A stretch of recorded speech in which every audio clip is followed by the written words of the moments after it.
Hello, everyone. This is Coach Jackie Zach, and I'm excited to have Shannon Ross, founder and executive director of the community, with us today. Since his release from prison after 17 years in 2020, Shannon is also a founding partner of a multidimensional justice solutions firm called Paradigm Shift.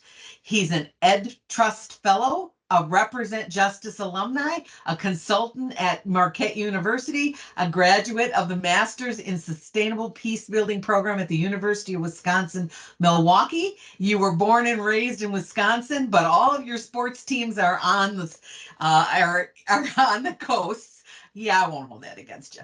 And a first-time father, so congratulations. In his downtime, he enjoys playing basketball or other athletic activities or watching stand-ups. And the thing I love that you're most proud of is you see your work as an accomplishment as a result of the opportunities and skill sets that you've been given. If anything, you're proud of your ancestry and where you come from as a biracial person in America. That is awesome. And it is my pleasure to welcome Shannon Ross to the show today. Hey, Shannon. Hello, thank you so much, Jackie. Sure, Happy to be here. sure. So tell us a little bit about your personal story. Well, I mean, so in the realm of storytelling, where I work at a lot in my day to day in the spaces that I find myself in around community work, I always when I hear questions like that, I think like, am I giving the short, middle, or the long term story? Because we all have a different variety of stories we can Sure. pull from. And I think if I kind of look back at that, you spoke about a number of things, right? Like just a really good summary of born and raised in Milwaukee. I did my freshman year at UWM, University of Wisconsin Milwaukee. Then I subconsciously decided to spend the next 17 years of my life touring the Wisconsin prison system, and then I've been out for about 3.5 years. And just yeah, across the board, it's just been a lot of opportunities and a lot of things that I think I naturally have been good at that have connected with moments in time. And I've just been very fortunate to be able to not have bad moments take me down a path where I can never come back to be of value to society and myself and my family, but being able to really capture the potential I had and the opportunities in society and in America to be able to now offer a lot of things to people that at one point in my life took away from the community. And I just hope to, again, be able to provide and create and help be a part of the world that I would want my son to grow up in, the world that I wish I had grown up in. Right. So tell us, what's a funny story that your family tells about you that actually you'd be willing to share? Yeah. One that I think comes to mind immediately for that is when I was younger. I don't know how old I was, maybe five, maybe four. And my dad's mixed, but he looks like very like dark skinned Cuban. At least he used Mhm. to. As he's gotten older, his skin has gotten lighter. And Right. so we lived on a side of town that was like a fair mix of Latino population. So, and you look at me when I was a child, I'm racially ambiguous. So I look Arab, I look Puerto Rican, I look, a variety of different things. And I really looked Mexican or Puerto Rican, like, Latino when I was younger. And between my father and me, people definitely thought that we were both like Latino, just different nationalities. They would come up Mhm. speaking Spanish to him routinely, thinking that like we were, a couple that just knew Spanish.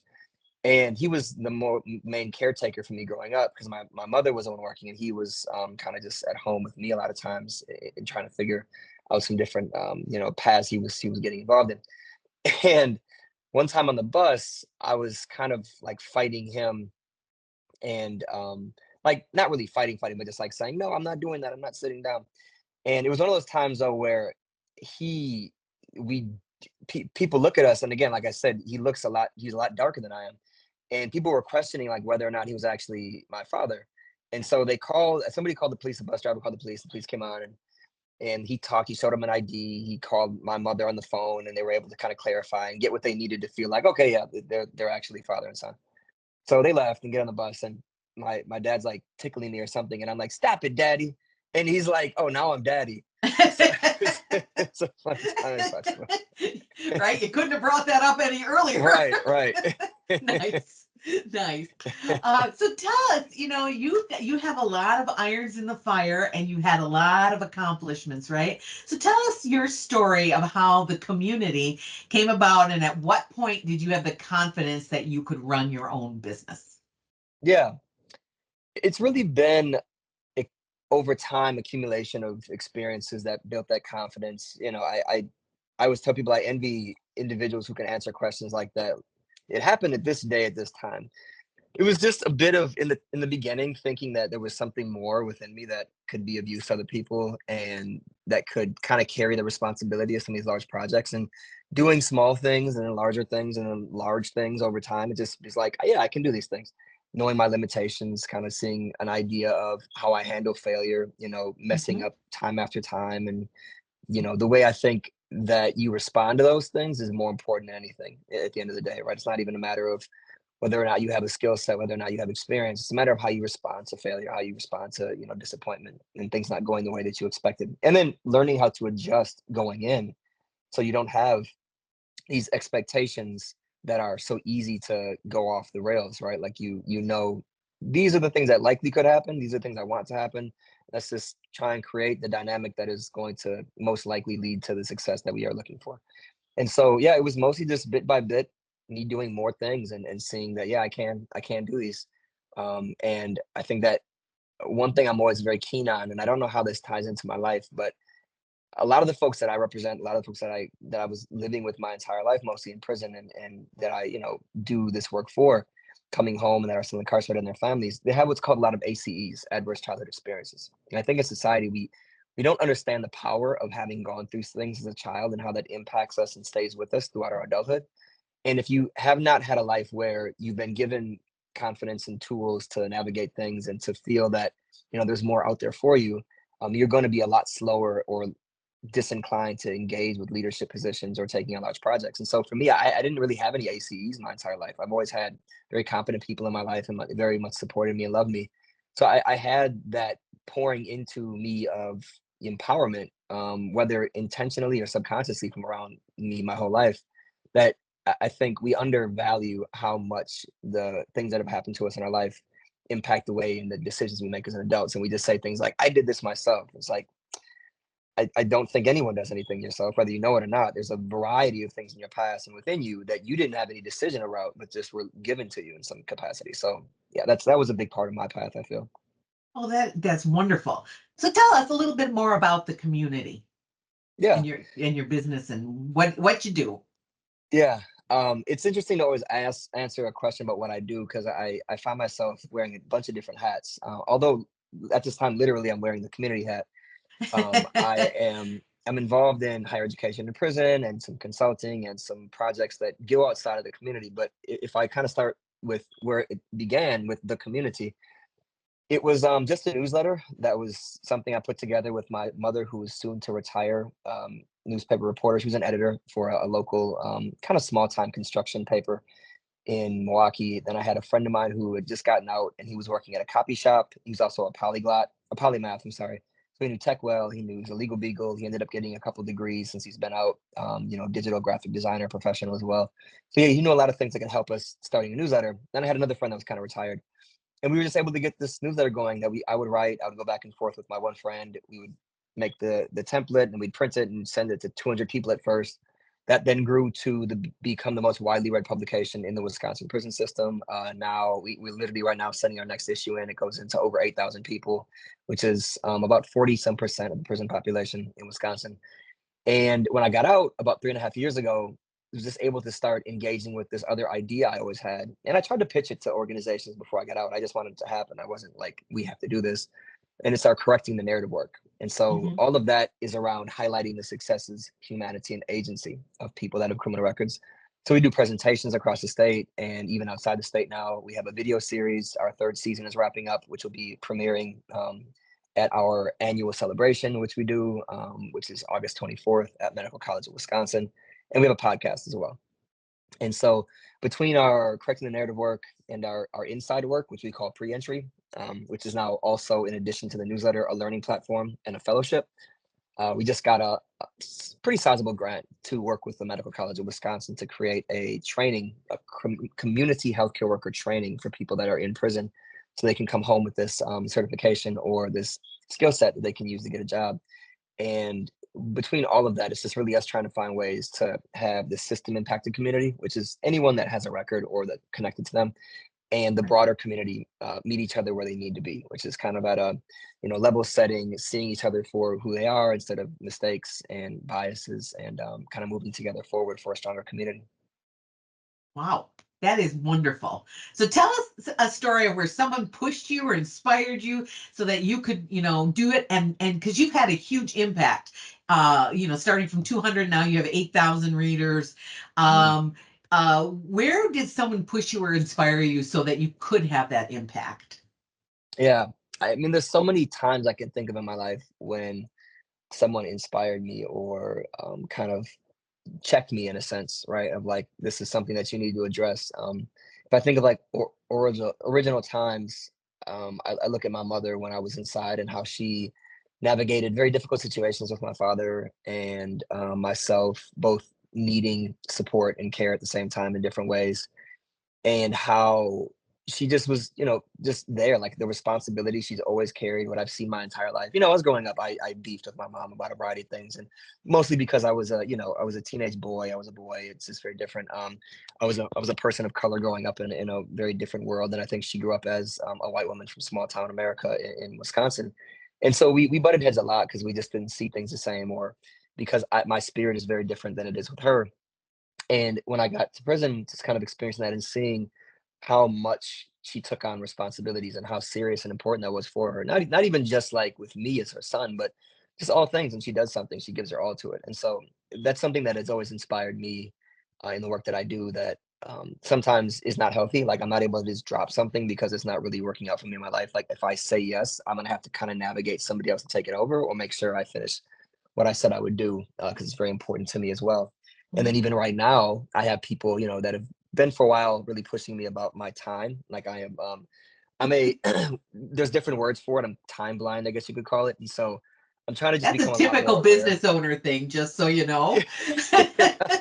Yeah, and I've heard that. I don't want to have that be like my thing where I tell myself like, oh, I just have a lot of projects. That's all it is. But you don't show up for people on time. It kind of devalues them and the way they think you view them, and it also can really ruin and hurt opportunities for collaboration or growth in different ways with a partnership, because you show up late at one time can sully the first impression. So I'm just trying to get a lot better at that, and it's a difficult thing because I just have a lot of things going on. So sometimes I don't even have any choice but to be late because something's just going longer, or I'm just trying to wrap my head around how much earlier I should be getting ready for things, which is really the biggest issue for me. So I just do not Right. estimate that well at all.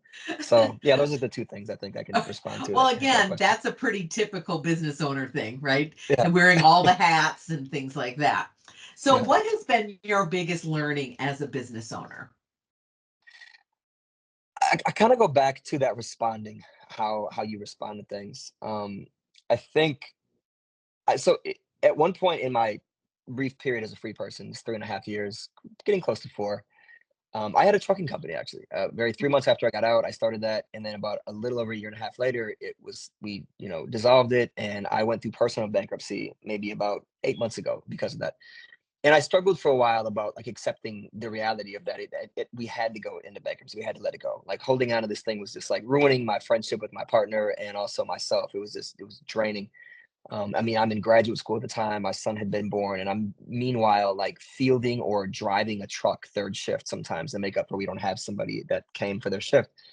And so within all of that, there was this humbling aspect of like you have to be able to admit the failures, admit the extent and the breadth of the things you've done wrong in order to make better decisions going forward. And I think we get really sensitive and prideful about admitting like the downside of being somebody that's leading something, right? We like to talk about the great upside and all the things, the way things are going, and we have the social media life that we portray and the things we tell people, but we don't tell them how difficult it is. I get really frustrated when I hear people talk about, you can do this too because I did XYZ, or look at what I've been able to achieve with this.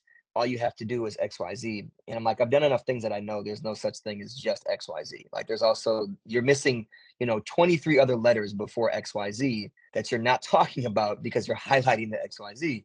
So that's the thing I think that stands out to me the most, is just really being aware of the need to be honest with yourself. It's okay to be honest with other people, and to always ask, where when you're getting somebody else's story, what were the struggles? Like what things were difficult? What things didn't you know? That's what I need to know more than anything else, right? And so how you then respond to that becomes easier because you're not having this sense of shame, but a sense of these are lessons. These are things that as a human being, like the most human thing you can do is fail, right? And so at the end of the day, it's okay, right? But the worst thing you can do is not admit that you failed and not be honest about like the extent of how much you failed. So those are the things I think that are biggest takeaways and that I would pass along to anybody Right. else starting on this journey. Right. And frankly, failing is really your first attempt in learning, right? Mhm. It's not even failing as much as long as you take away the lesson or the lessons that you've learned, right? Now that Yeah, was a huge, absolutely. bankruptcy, huge challenge, right? What other, what's is that been your biggest challenge over the years? Or do you have another challenge that you'd like to share? And who helped you get through that? I think other challenges I've had are a little more unique to my situation as somebody who, got out after a very long time away from society. Um, I mean, when I say things like what I'm about to say, it kind of sometimes kind of sounds conceited, but there's a reality I think to some of the strengths each individual has that will just sound conceited when you're being honest about things that you're good at. And I could also be honest about things I'm bad at, and then suddenly I Hmm. sound humble, right? So it's just it's just a Yeah. perceptive element of it.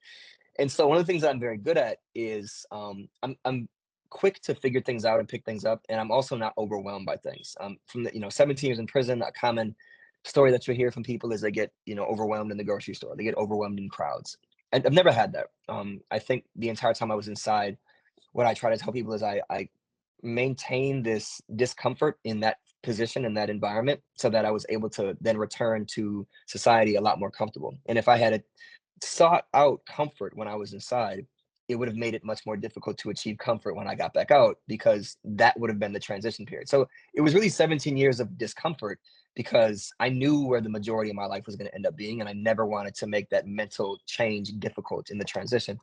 And so because of that, getting out and other reasons, it's been, easier for me, but there are significant areas where I definitely still struggle.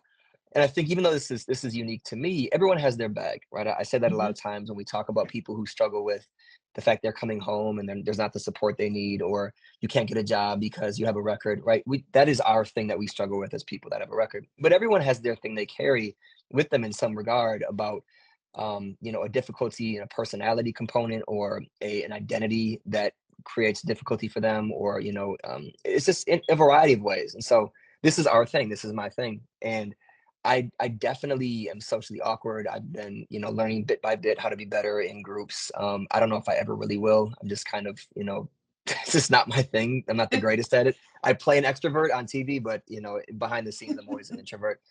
And I feel that also another one is that the world of like professionalism is something that I also struggle with. I've battled between, do I go places in suits all the time? Do I just try to really show up as the way people will feel I'm professional and they're impressed by me? Or do I just let my personality and skill set do that and just kind of wear things that I'm more comfortable with and talk in a little more comfortable tone for me and not have to code switch as much. So that's another area that I think is common, but for me, it's just the added element of I'm still learning my balance in the world of social and business development and being thrown into opportunities really that I'm honestly not ready for. And I just try to figure it out after the opportunity comes because, I think it's something that I have a lot of value to give for the project or the opportunity, but I'm not all the way the person that probably should be in that role if you base off of experience. Well, and one of the things that you said was you spent your 17 years remaining uncomfortable. Mm, And I think so, and that is a really huge lesson for all the business owners out there listening, right? Because we seek, as humans, we seek the comfortableness, right? yeah. And I just learned that great lesson from you today about how you spent your time being uncomfortable so that when you got out, you were able to be a lot more comfortable. The other piece of that is you were also looking ahead to the future. And both of those are huge lessons for those of you out there who are business owners. Those are huge lessons. So thank you for sharing that. So if you had to pick three people in your business owner journey that you're most grateful for being there, who are they? So just three. You could pick more. It's like I like as a writer, I like the forced constraints. It kind of makes your creativity have to stretch. My mom for sure. I can't say anything that I do is not happening is happening without her presence in my life and support. Um, I would say my partner Adam, um, we have this ability to kind of get a lot of things done and create a lot of opportunities. And because we balance each other in a very interesting way, we're both very different, but also very, very similar. And it's just a very unique combination of partnership and friendship that is behind a lot of the things that I've also been able to achieve in my life since being out in terms of business and organizationally. I guess if I would say third, I would say the field of literature around business. When I was inside, I didn't have anybody that was around me that like I was looking at as necessarily an example. I had a friend of mine, Jeremy, who was also on his own journey when he was inside, and he's doing very well as a business person now.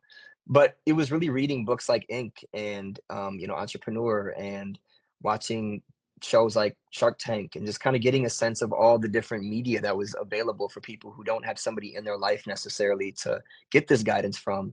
But I always say when I talk about my personal path of growth, I always say like my mentors were dead authors. Like it was just Mhm. people that I was never actually speaking to that were the foundational elements of how my journey has started out and where it comes Yeah. from as a platform.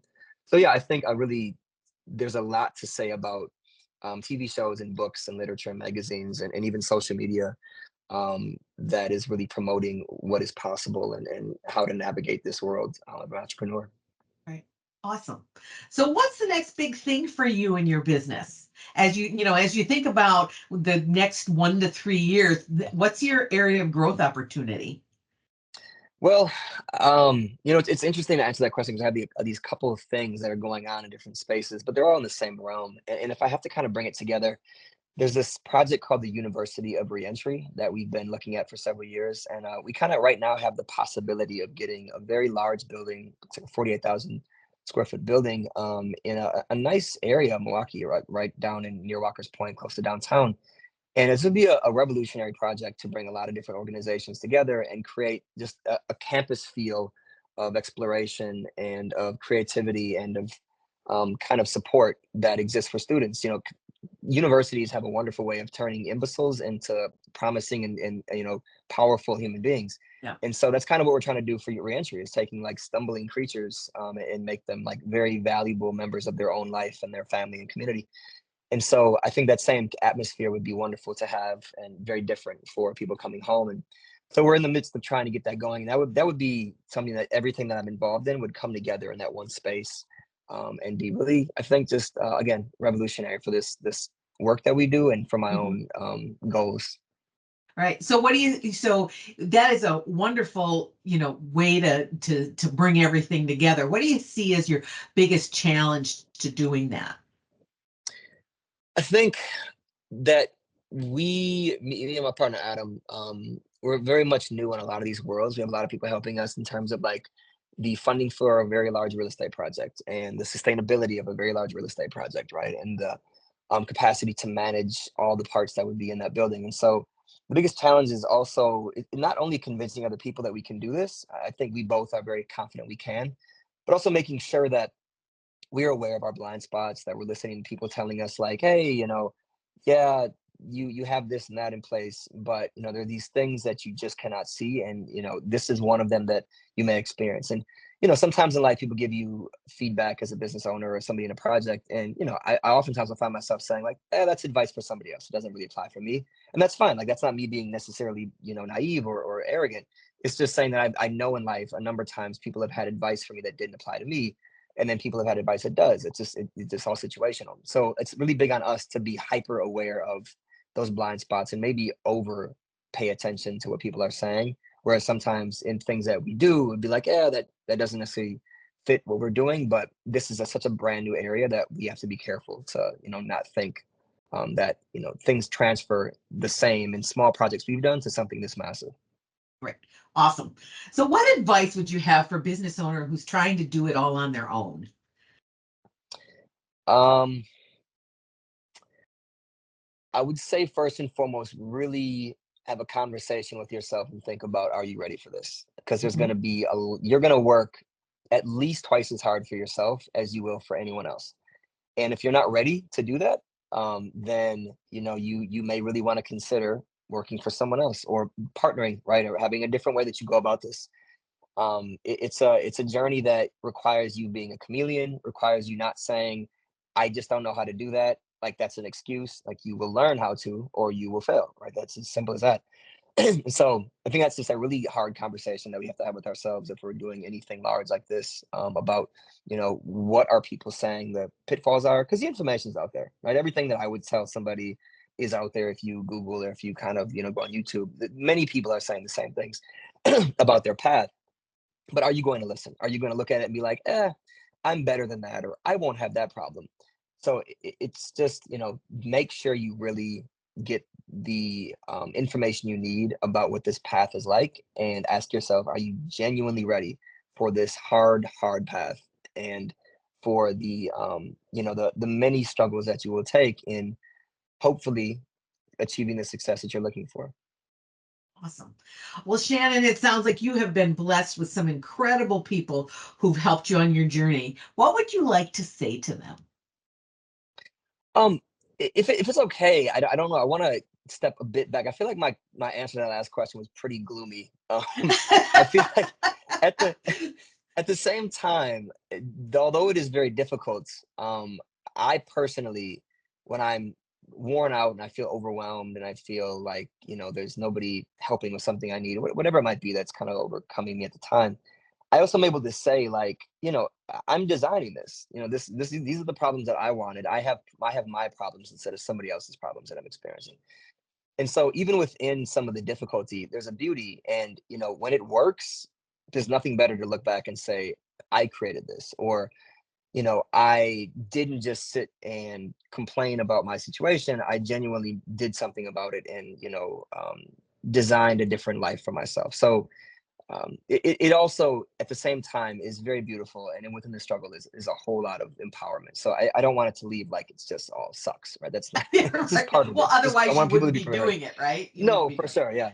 it. So okay, I'm sorry, can you ask the second question I again? I certainly apologize. can. So, you've been really blessed with a lot of incredible people who've helped you on your journey. What would you like to say to them? I would like to say to anyone it's interesting, we're talking, and Adam, we're talking about having some kind of a celebration for everyone, in some of the in the future at some point. Just massive gratitude to everyone who's helped us out. I very much am a person who pays it forward at all times, and so that support has not been poorly invested in any way. And I think I've shown that I'm not a charlatan. I might be a moron at times, but I'm definitely not insincere. And Mhm. so it's all very much, I think, going to be something that people will feel proud of the time and the support they've given to myself. And I just can't do anything but just continue to offer that forward as an extension of my thank you, and an expression of my gratitude at all times. Well, Shannon, it's been a pleasure speaking with you today. Thank you so much for being on the show. Um, when you watch this, look at the information below and you'll be able to get a hold of Shannon if you have any questions or anything you'd like to share. So thank you so much. I appreciate you being on. Yeah. Now, Thank you now so I'm much going for having me.